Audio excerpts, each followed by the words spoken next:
No one loves a fat girl. Obese girl, whispered. The mountain man laughed. You haven't met me yet. The grand townhouse on Chestnut Street in Philadelphia had never felt like home to Sarah Ashford, even though she had been born within its walls 23 years ago. Her earliest memory was of her mother's disappointment, a feeling so palpable it seemed to seep from the walls themselves like moisture through old brick. Sarah had been a fat baby, round and healthy according to the midwife, but her mother had taken one look at her and sighed, as though the child had already failed at life. Margaret Ashford came from old money, from a family where the women were known for their delicate frames and porcelain features. She had married Sarah's father, Richard, expecting to produce daughters who would be equally lovely, equally sought after, equally valuable on the marriage market. Instead, she had produced Sarah a girl who was round-faced and dark-haired, with her father's thick build rather than her mother's ethereal frame. By the time she was 10 years old, it had become clear that Sarah would never be the kind of beautiful that society demanded. By 15, her mother had largely given up on her, channeling her maternal ambitions instead toward Sarah's younger sister Elizabeth, who had emerged from the womb with the delicate beauty that Margaret had always desired. School had been Sarah's refuge. She was naturally gifted at languages and literature, and her teachers had praised her intellect consistently. But even academic excellence could not override the reality of her body in a society that had no use for a woman's mind if her face and figure were not also acceptable. By the time she was 18, Sarah had withdrawn almost entirely from social life. She spent her days reading in the library, writing stories and poetry that no one would ever read, helping the servants with household tasks, anything to avoid the drawing room where her mother was constantly attempting to parade her in front of suitable men. At 20, Sarah had begun to accept that she would be a spinster. There was a strange sort of peace in that acceptance. She would not have to pretend to feel affection for a man who found her repulsive. She would not have to bear children and risk passing on her undesirable body to another generation. She could simply exist quietly at the margins of her family's life, useful perhaps, but not expected to shine. But her mother had not accepted Sarah's fate so easily. That was why, 3 years later, Margaret had orchestrated the meeting with the Boston businessman, a cruel attempt to prove that Sarah could still be married off to someone, anyone, if she simply tried hard enough. The man, Augustus Webb, was a widower of 60, with a reputation for his harsh treatment of servants and his wandering hands.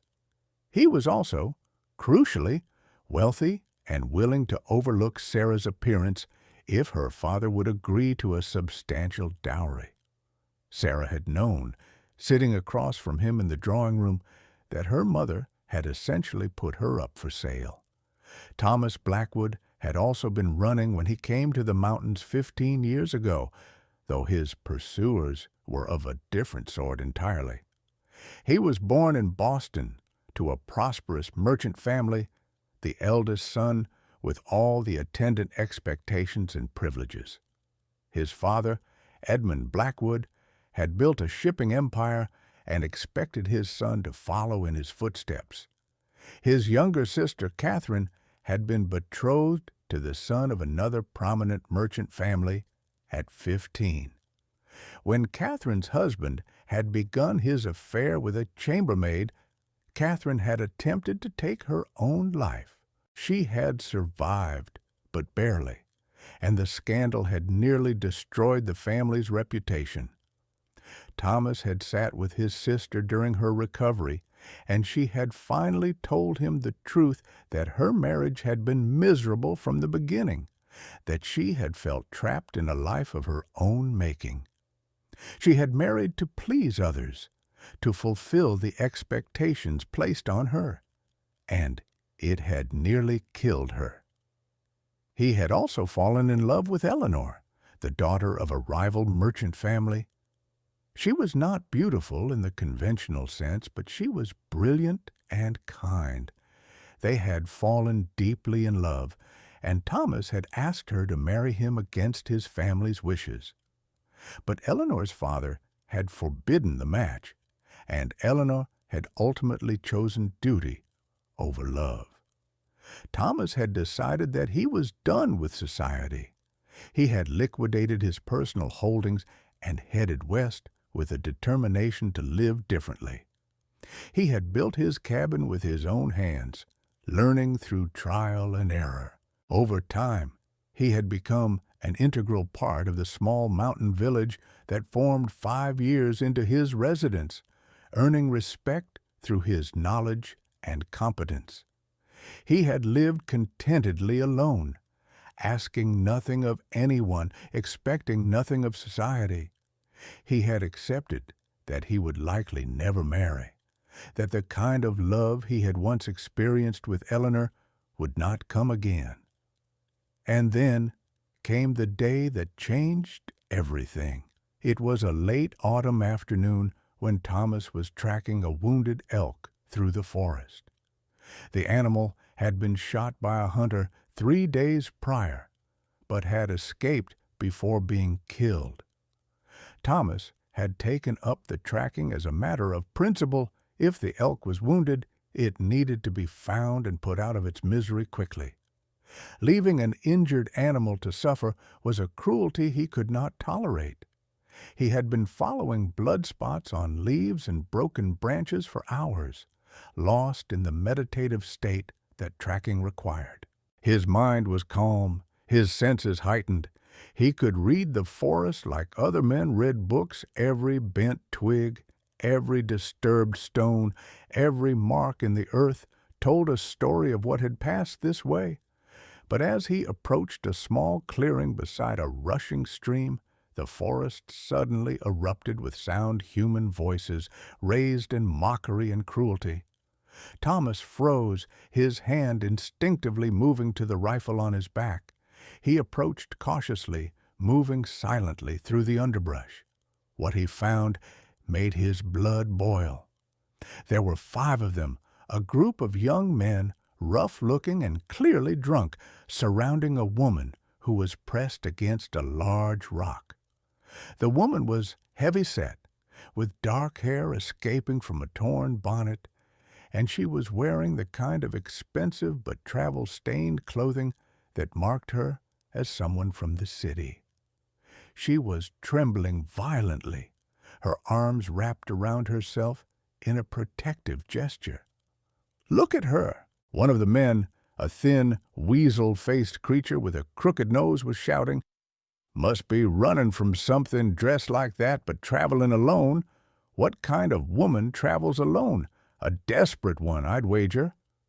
The others laughed, vicious sounds that echoed off the rocks. "Fat as a prize heifer," another man said, circling the woman like a predator. "Probably couldn't find a husband even with a dowry. What would you charge for a night with you, girl? Or do you come free since nobody else would have you?" The woman had her eyes closed, her lips moving silently as though she were praying. When the second man reached out to grab her arm, she flinched away so violently that she stumbled, falling to her knees on the rocky ground. "Please," she begged, her voice breaking. "Please, I have no money. Just let me go. I don't want any trouble." "No trouble?" The weasel-faced man laughed. "Oh, there's plenty of trouble here, girl. The question is, what kind? You can make this easy, or you can make it hard." That was when Thomas stepped out of the forest. He did not raise his voice. He did not draw his rifle or make any dramatic gesture. He simply walked into the clearing and stood there, his large frame filling the space with quiet authority. At 6 foot 3 inches tall, with shoulders as wide as a doorway and hands calloused from years of hard work, he was an imposing figure. More importantly, he carried himself with the absolute confidence of someone who had no doubt whatsoever about his ability to handle violence if necessary. The 5 men turned to look at him, and their expressions shifted immediately from predatory confidence to nervous uncertainty. "Gentlemen," Thomas said quietly. His voice was not loud, but it carried an unmistakable edge of warning. "I suggest you move on. Now." The weasel-faced man recovered first, his bravado reasserting itself. "This ain't your business, mountain man.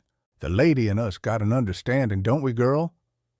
He reached down to grab the woman's arm again, and Thomas moved with stunning speed for someone so large.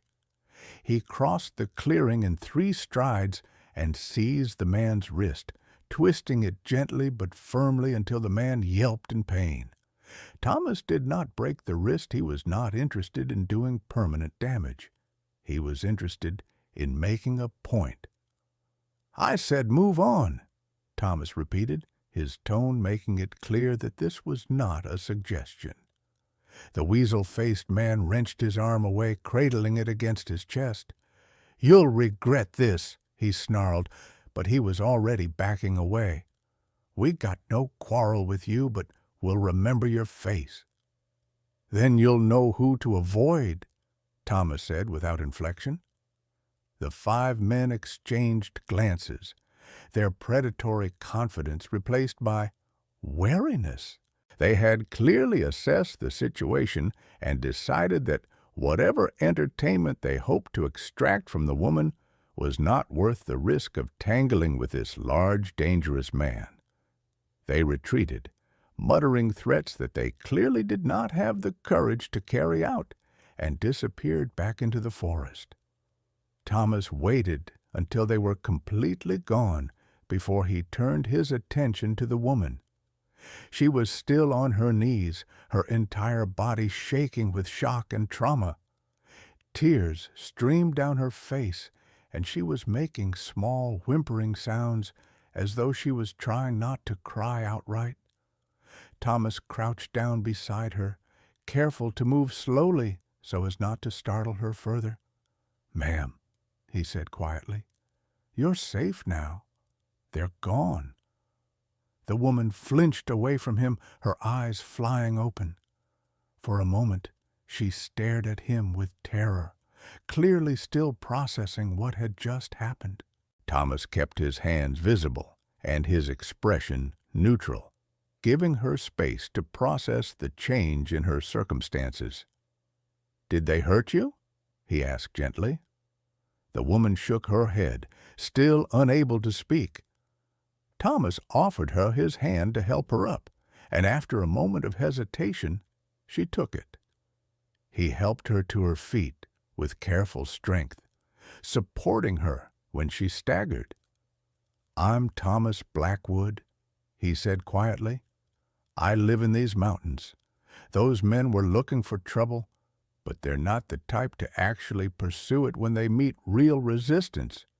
You're going to be all right." Sarah's eyes were wide and shocked, and her breathing was coming in ragged gasps. She looked down at herself as though seeing her torn and muddy dress for the first time, and fresh tears began to fall. "They said," she began, then stopped, unable to continue. "I know what they said," Thomas interrupted gently. "None of it matters. You're not hurt, you're safe, and you're not alone anymore. What I need you to do right now is breathe. Can you do that? Just breathe slowly with me." He guided her to sit on a nearby rock, and he sat beside her, leaving enough space so that she didn't feel crowded. He demonstrated slow, deep breathing, and gradually Sarah began to follow his lead. As her panic subsided, she became aware of her surroundings, the sound of the stream, the fading light filtering through the trees, the presence of this large, solid man who had seemingly appeared from nowhere to save her. "What are you doing out here?" Thomas asked gently, after Sarah's breathing had returned to something approaching normal. "I'm running," Sarah said quietly. "I left Philadelphia. I couldn't stay there anymore. I was going west, but I got lost. And then those men found me, and I didn't know what to do, and—" She stopped, seeming to realize that she was rambling. She wrapped her arms around herself again, looking down at her hands. "You're lost," Thomas said, stating it as a fact rather than a judgment. "Far from home, no supplies, no protection. That's a dangerous situation in these mountains." "I know," Sarah said miserably. "I didn't think. I just ran. I needed to get away from—" She stopped again, unable to articulate the cumulative weight of years of rejection and cruelty and despair. Thomas understood without her having to explain. He had seen that particular kind of pain before in his sister's eyes after her suicide attempt, in Eleanor's face when she had chosen duty over love, in every person who had been wounded by society's narrow definitions of worth and value. "You need shelter," Thomas said simply. "Food, warmth, safety. My cabin is about 2 miles north. Will you come?" Sarah looked at him with wary eyes. He was, after all, still a stranger, and she had just narrowly escaped a horrible situation. But Thomas's eyes were kind, and he had asked the question rather than assumed her compliance. There was respect in the way he treated her, as though her choice mattered. "Yes," she said finally. "Yes, I'll come." The walk to Thomas's cabin took about an hour in the fading light. Thomas moved at a slower pace than he normally would, mindful of Sarah's exhaustion and the condition of her feet. She had been wearing thin city shoes completely unsuitable for mountain terrain, and he could see that she was limping. Without asking permission, he stopped and helped her sit on a log. He knelt and carefully removed her shoes and stockings, examining her feet in the dimming light. They were blistered and bleeding, the skin raw from hours of walking on unfamiliar terrain. Sarah felt a flush of shame. Her feet were not beautiful, and she was acutely aware of this man seeing them so intimately. "Don't," Thomas said, seeing the shame on her face. "You've been through something traumatic today. Your feet are hurt because you've been brave enough to try to change your life. That's nothing to be ashamed of." He had brought some salve in his pack. He always carried basic medical supplies when he was tracking. He cleaned her feet gently, applied the salve, and wrapped them in clean cloth from a cloth he tore from his shirt. "These shoes won't do," he said, examining them critically. "You'll need proper boots. I have some at the cabin belong to my sister. Might fit you." He helped her back into her ruined shoes, and they continued walking. When Sarah began to tire, Thomas offered his arm for support. He did not comment on her weight or her struggle with the terrain. He simply adjusted his pace and his support to what she needed. The cabin appeared suddenly through the trees, a small but well-maintained structure with a stone chimney and a small clearing around it. Light spilled from the windows, and smoke curled up from the chimney. It looked like a refuge, and Sarah felt some of the tension drain from her shoulders at the sight of it. Inside, the cabin was warm and comfortable. A fire was dying in the hearth, and the smell of herbs and tobacco hung in the air. There was a small table with 2 chairs, a narrow bed in one corner, and various items hanging from hooks on the walls, hunting knives, rope, dried herbs, cooking implements. Thomas worked quickly and efficiently to build up the fire and to prepare a meal. He heated water over the fire and helped Sarah wash first her hands and face, which were covered in dirt and tears, and then her feet more thoroughly with warm water. He gave her one of his shirts to sleep in, as her own clothing was too damaged and soiled to be worn. When he placed a bowl of venison stew in front of her, Sarah ate without thinking, suddenly aware of how hungry she was. Thomas sat nearby, not eating himself, simply watching to make sure she was all right. "Thank you," Sarah said finally when she had finished eating. "I don't know what would have happened if you hadn't come." Thomas's jaw tightened briefly. "You're safe now," he said simply. "That's what matters." Sarah spent the first 3 days at Thomas's cabin recovering from the trauma of what had nearly happened in the forest. Thomas was patient and undemanding. He allowed her to sleep when she needed to sleep, to cry when she needed to cry, to exist in the space of her own healing without forcing her to be anything other than what she was. On the 4th day, Thomas took her to the village. He had sent word ahead to Maria, the blacksmith's wife, that he was bringing someone. Maria had been the first person to welcome Thomas when he had first arrived in the mountains 15 years ago, and she had since become one of his closest friends. She understood the mountain community in ways that Thomas, with his privileged urban background, had never quite managed. As they approached the village on a clear autumn morning, Sarah felt a familiar flutter of anxiety in her chest. This was a new community, new people, new opportunities for judgment and rejection.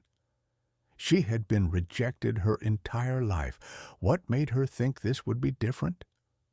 Thomas seemed to sense her anxiety. "The people here are different," he said quietly.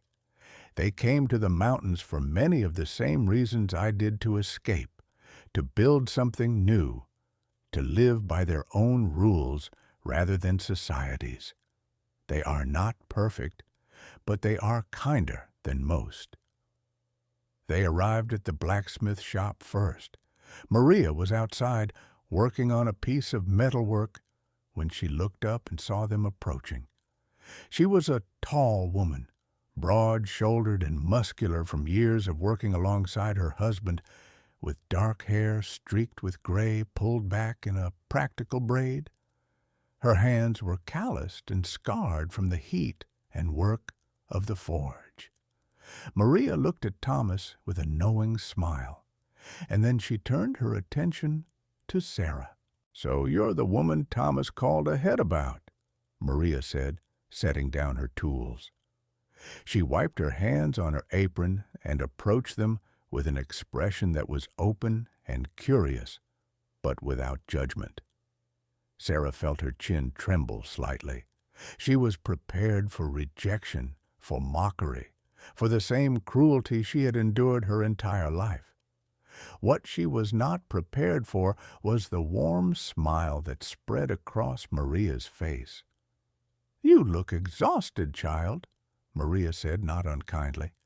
"And you're wearing that man's shirt, which means whatever situation you were in, it was serious enough that you needed rescuing. Come, we'll get you cleaned up, get you some proper clothes, and feed you something warm." "I don't want to be a burden," Sarah said quietly. Maria laughed a genuine warm sound. "A burden? Have you seen this man?" She gestured at Thomas. "He's been living alone in these mountains for 15 years, barely speaking to another soul unless absolutely necessary. If he brought you here, then I assure you, you are no burden. You're a blessing. Now come on." Maria led them to her home, a warm cottage behind the blacksmith shop. Inside, there were children playing, a pot of soup simmering on the stove, and a sense of life and activity that felt completely foreign to Sarah. There were toys scattered on the floor, clothes hanging on pegs, books piled on shelves. It was chaotic and messy and utterly welcoming. "Sit," Maria commanded, gesturing Sarah toward a chair by the fire. "I'll heat water for a bath. These clothes are beyond salvaging, but I have some extras that should fit you, and then we eat." While Maria bustled about preparing a bath, she spoke casually, asking Sarah questions about where she was from, how long she had been traveling, what her name was. Sarah answered haltingly at first, still expecting criticism, still braced for judgment. But Maria simply listened and nodded and continued with her tasks, occasionally throwing in her own stories about her journey to the mountains, about the difficulties she had faced, about the kindness she had been shown when she arrived. "My husband thought I was mad when I wanted to come out here with him," Maria said as she helped Sarah into a tub of warm water. "I was a city girl, soft and useless in the wilderness. I couldn't hunt, couldn't fight, couldn't do anything that was considered valuable in a frontier setting. But he loved me anyway, and he taught me what I needed to know. And now I'm strong, and I'm useful, and I'm happy. That's what these mountains do. They let you become who you actually are, rather than who society says you should be." Sarah soaked in the warm water, and gradually the tension began to drain from her muscles. By the time she emerged, wrapped in a clean cloth, she felt almost human again. Maria had laid out clothes on the bed, a simple brown dress with long sleeves and a practical cut. Not fashionable by Philadelphia standards, but well made and comfortable. There were also sturdy boots. "Much better for mountain living than those city things you were wearing," Maria said with a knowing smile. When Sarah was dressed, Maria led her to the table where a meal was already laid out: bread, cheese, soup, fresh vegetables. Thomas was there, along with Maria's husband, James, who shook Sarah's hand with a warm greeting. "Thomas saved you from some trouble, then?" James asked conversationally, as though asking about the weather. "Yes," Sarah said quietly. "I don't know what would have happened if he hadn't come along." "Then we're grateful he was there," James said simply. "Any woman alone in these mountains needs protection. You're safe here now. We look after our own." Over the next few days, Sarah began to meet more people from the village. The blacksmith had spread word that Thomas had brought someone to stay, and the women of the community had taken it upon themselves to welcome her. Eleanor, the doctor's wife, came to the cabin where Thomas was allowing Sarah to stay while she recovered. She was tall and angular, with sharp features that some might have called plain, but her eyes were kind and intelligent. "Maria says you're recovering well," Eleanor said, setting down a basket of herbs and supplies. "I wanted to check on you myself. I'm Eleanor. I help my husband with medical matters around the village. How are your feet healing?" "Much better," Sarah said, showing her the feet that Thomas had been treating. "The salve helps." "Thomas knows his way around basic medicine," Eleanor said approvingly. "But if you need anything more serious, you come find me. I've delivered babies, set broken bones, treated everything from infections to childbirth complications." She settled into the chair across from Sarah. "Tell me about yourself," she said. "Where are you from? What brings you to the mountains?" Sarah found herself sharing her story haltingly at first, then with increasing confidence. She told Eleanor about Philadelphia, about her family, about the constant message that she was not good enough, about the final humiliation with the Boston businessman. Eleanor listened without interrupting, her expression growing darker with anger as Sarah spoke. "That is the most vile behavior," Eleanor said finally, her voice sharp with indignation. "A woman should never be treated that way, ever, by her family, by society, by anyone. You are not the problem, Sarah. They are." "But I am fat," Sarah said quietly. "I am not beautiful. My mother says I will never marry, that I will be a burden to the family forever." Eleanor leaned forward, her eyes intense. "Let me tell you something," she said. "I was once married to a man chosen for me by my parents. He was handsome, well-regarded, from a good family, and he was absolutely terrible. He treated me with cruelty and indifference. When I became pregnant with our child, I nearly died in childbirth, and my body was left damaged in ways that no amount of beauty could heal." She paused, her hand going to her belly instinctively. "I spent years hating my body because it had failed me, because it was not beautiful enough to make my husband treat me well, because it had nearly killed me. And then I learned something important. My body is not here to be beautiful for anyone else's satisfaction. It is here to carry me through life, to experience joy, to create and build and love. Whether I am beautiful or not is completely irrelevant to those fundamental truths." "But society," Sarah began. "Society is wrong," Eleanor interrupted, her voice firm. "Society tells women that our worth is measured by our appearance. It tells us that we should sacrifice our own happiness to meet the expectations of others. It tells us that we are responsible for how men treat us, based on how attractive we are. All of that is lies designed to keep women in a state of constant anxiety and self-hatred, dependent on others for validation." She stood up and walked to the window, looking out at the mountains. "I've lived in this village for 12 years now," she said, "and the most important thing I've learned is that when women are given the freedom to define themselves, when they are valued for their character and their capability rather than their appearance, they thrive. And the men here, the good men, they understand that true beauty is not skin deep. It comes from knowing yourself, from being comfortable in your own skin, from having the courage to be exactly who you are." Eleanor turned back to face Sarah.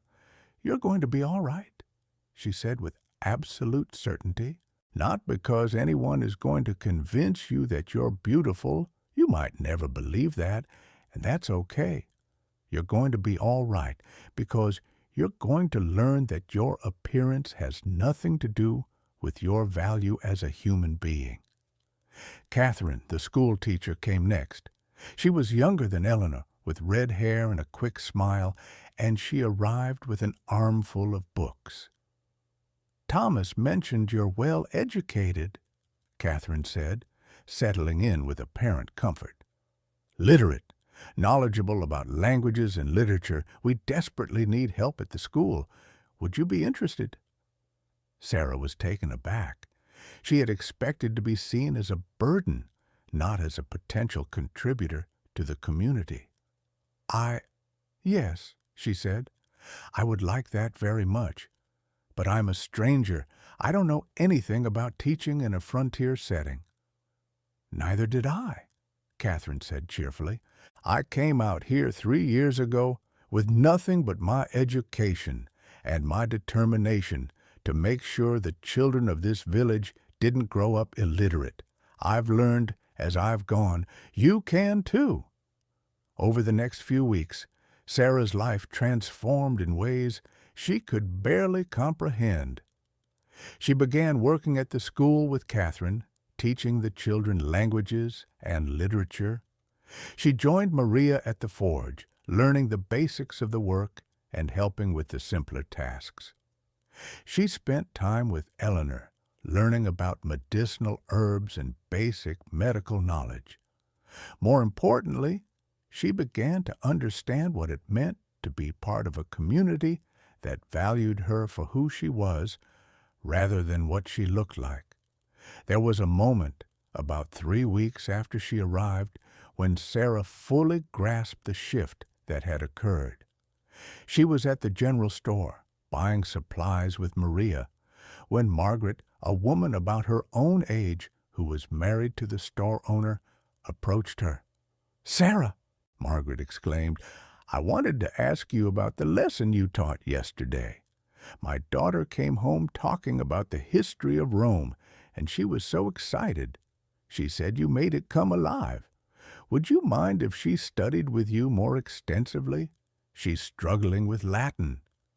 Sarah had stared at this woman, this person who did not know her, who had no reason to care about her welfare, and suddenly felt tears springing to her eyes. "Yes," she managed to say. "Yes, I would be happy to help her with Latin." "Wonderful," Margaret said warmly. "And between you and me, I'm so glad you came to our village. Thomas needed someone, and it's good to see him happy. We were all worried about him living alone for so long." After Margaret had left, Sarah had stood in the middle of the general store and cried not tears of despair, but tears of a kind of joy and relief she had never experienced before. For the first time in her life, she was not being judged. For the first time, she was being seen as a person with value and capability. The turning point came at a village gathering about 3 weeks after Sarah's arrival. A harvest celebration was being held, a chance for the community to celebrate the successful bringing in of crops and to share a meal together. There was music from a fiddler, tables laden with food, and people dancing in the clearing in front of the meeting house. Sarah had dressed carefully in a borrowed dress, and she was standing at the edge of the gathering, watching the dancing. She did not expect to be included. It was a habit of years, this assumption that she would be on the periphery, watching others enjoy themselves. But Thomas appeared beside her, and he held out his hand. "Dance with me," he said. Sarah hesitated. In Philadelphia, no man would have asked her to dance. But this was not Philadelphia. "Yes," she said, and she placed her hand in his. As they moved together to the music, Sarah became aware that she was being watched, but not with mockery or judgment. The other villagers were watching with smiles, with approval, with happiness at seeing two of their community members together. When the dance ended, other men came and asked her to dance with them, not out of pity or obligation, but because they genuinely wanted to dance with her. The blacksmith asked her, the store owner asked her, even the old man who did carpentry for the community asked her, and they danced slowly together, and he told her about his daughter who lived back east and was just her age. She hated her life back there, the old man said as they danced. Too much judgment, too much expectation. She wrote to me about running away, but she never had the courage. I'm glad you had the courage, child. It takes strength to do what you did. When the evening had grown late and the other dancers had begun to drift away, Thomas approached her again. "Would you walk with me?" he asked. They left the village and walked to a small overlook that Thomas knew, a place where they could see the mountains stretching out in all directions under the star-filled sky. They sat together on a large rock, and for a long time neither of them spoke. "Thank you," Sarah said finally, "for finding me, for bringing me here, for showing me that another way to live was possible. I did what anyone decent would have done, Thomas said. But I'm glad I was there. I'm glad you're here. Sarah turned to look at him in the starlight, and she saw something she had never seen directed at her before, genuine affection, respect, and something deeper that she was only beginning to recognize as love. I think I'm beginning to understand something, Sarah said quietly. All my life, I was told that my body was the problem, that if I just lost weight, if I just looked different, everything would be all right. But the problem was never my body. The problem was the people around me, the society that had taught them to value appearance over character. Thomas nodded, listening. The people here don't see me that way, Sarah continued.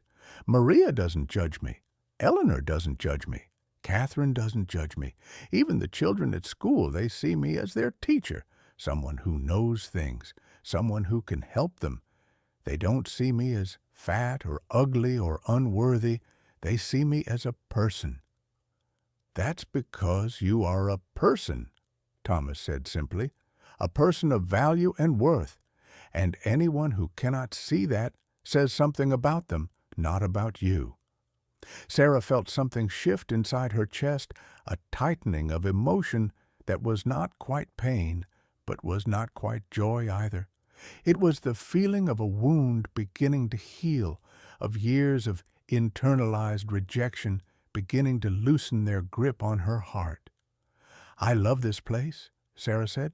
I love the village, the mountains, the people, and She hesitated, unsure how to continue.